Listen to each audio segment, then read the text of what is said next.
ফুটবলের খবর জানাবো। অবশেষে বন্দিদশা কাটিয়ে দুপুরে নেপাল থেকে দেশে ফেরার কথা বাংলাদেশ ফুটবল দলের।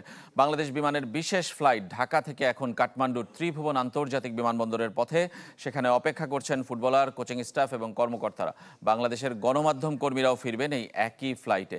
জেনজি আন্দোলনের কারণে গত 3 দিন হোটেলে অবরুদ্ধ ছিল বাংলাদেশ দল, 2 দিন বন্ধ ছিল বিমানবন্দরও।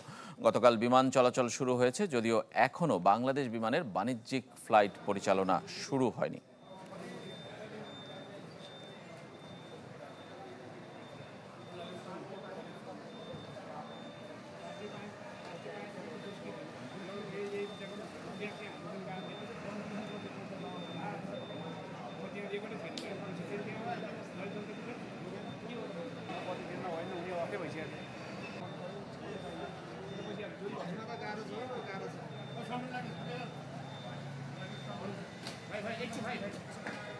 প্রাণ কফি ক্যান্ডি কররা কফির কঠিন স্বাদে হাইকে বলো বাই। প্রাণ কফি ক্যান্ডি হাইকে বলো বাই।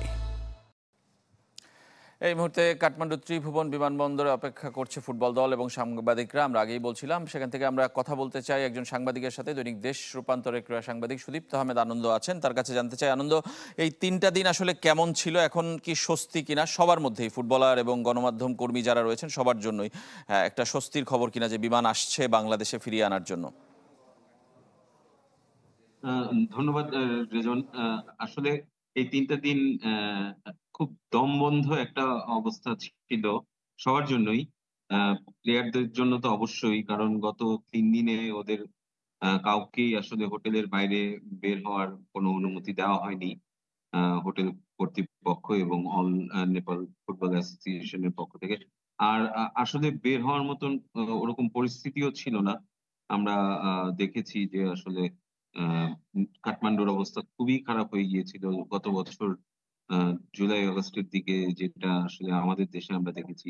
এরকমই একটা খুবই একটা মানে আনওয়ান্টেড সিচুয়েশন তৈরি হয়েছিল।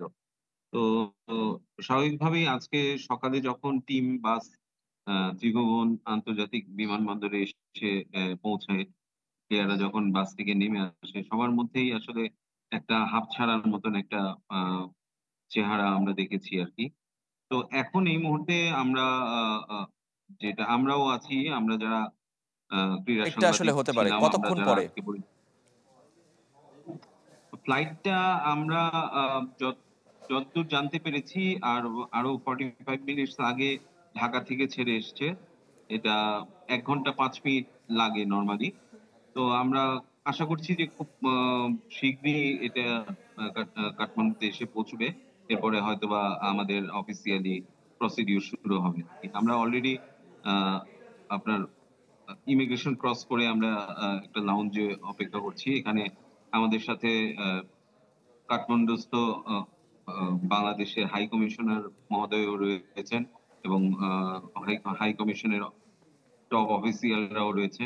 তো সব মিলিয়ে এখানে বেশ ভালো ব্যবস্থাই করা হয়েছে। তো আসলে এখন যত কিছুই হোক, আসলে ফুটবলাররা সকলেই আসলে দেশে ফেরার জন্য নিরাপদে পৌঁছানোর জন্যই আসলে উন্মুখ হয়ে আছে। ধন্যবাদ আপনাকে সুদীপ্ত আহমেদ আনন্দ। আমরা অপেক্ষায় রয়েছি পুরো দল এবং আপনাদের জন্য, দেশে নিরাপদে যেন ফিরেন সেই প্রত্যাশা আমাদের রয়েছে সবার মতোই। কাঠমান্ডু বিমানবন্দর থেকে যোগ দিয়েছিলেন ক্রীড়া সাংবাদিক সুদীপ্ত আহমেদ আনন্দ।